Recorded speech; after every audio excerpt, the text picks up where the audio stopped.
Okay, so the next question we have is, what does it mean to live more authentically, and how do I know what that means to me? Hmm. Uh, Absolutely. So the word authentic shares a Latin word with author, and it literally means someone being the author of their life. Mm, Thinking of, you get to write your narrative. You get to choose the narrative you want to take on. And having coached hundreds of people over over longer than a decade, I have learned everyone has a narrative, a story we tell about ourselves, the stories that we tell about the world around us. Human beings are extremely story based, and to such a degree that I think a lot of these stories that we tell ourselves, we take for granted, and they have influence, but it's sometimes hard to see what that influence is. And a lot of the value of a coaching session is to talk, just process out loud. You get to process out loud and hear your narrative from the standpoint of a coach who's acting like a mirror and can mirror back through questions, through curiosity, different parts of that narrative, and sometimes even challenge the narrative. I mean, it's not sometimes narratives do need to be challenged, like when there's a limiting belief or something that we're holding on to that we may have picked up 20, 30 years ago that no longer serves us. Yeah, that's a narrative that needs to be challenged, and a coaching session is an appropriate place to do that. It's really powerful in that way.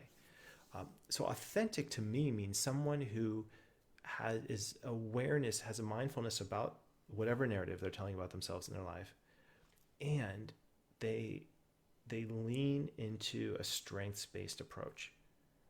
There's a coach we were working with, he was a trainer, Brian Hart. He helped develop our assessments. He has since got a full time position at BetterUp. And with Brian, there was a point in time when we were working together, and he was just doing so well. Like everything seemed to be clicking for him, and we were doing some coaching demo library building, and I asked him once. I said, Brian, like what have you got going on right now? Because what you're doing right now is compelling and it's prolific, and he's flourishing. And he said he had a coaching session where he decided that he was only going to do things that aligned directly with his strengths.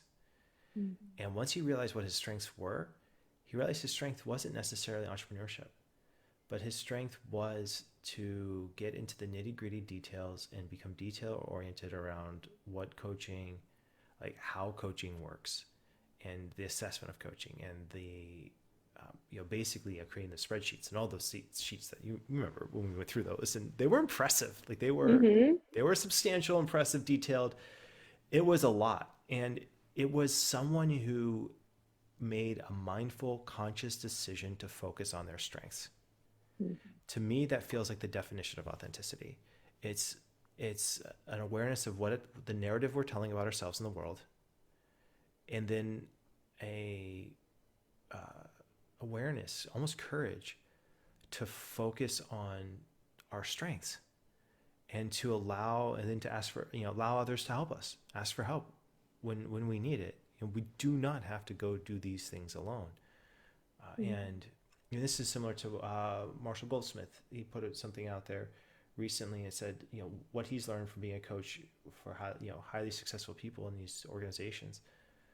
One of the things, biggest takeaway, is that we don't have to do it all ourselves. We can ask for help, and I think that's authenticity. It's knowing your strengths and nurturing those, and then also being vulnerable, asking for help, understanding that asking for help in that sense is a strength. yeah. I was thinking about that. I'm learning a lot about just like the power of community right now. And I was thinking of, how does community relate to authenticity? Mm-hmm. That's a question. That's a question for you, I guess. I'm curious what your thoughts are on that. Yeah, I mean, it's what does the community say about you? And when we're looking at all of the marketing, I've been talking to a lot of different marketers with Coach Training EDU, and it's fascinating. When I was, in some ways, I felt more comfortable marketing my one-on-one coaching than I have ever felt marketing a coach training. Mm. And a common thing with marketing is asking the question, when people go with your brand, or when people go with any brand, the main question is not what does the brand, like what's the message of the brand. The main question is what does what do the what does the brand say about the people who use it. For example, let's say you buy an Apple product. The big question isn't what's Apple's brand. The bigger question is what are the kind of people who buy an Apple product? What does it say about them versus a PC? Mm. And it's what does this say about me? It fits back into that narrative. And we use the same thing when we go to a group, when we look at community in that way.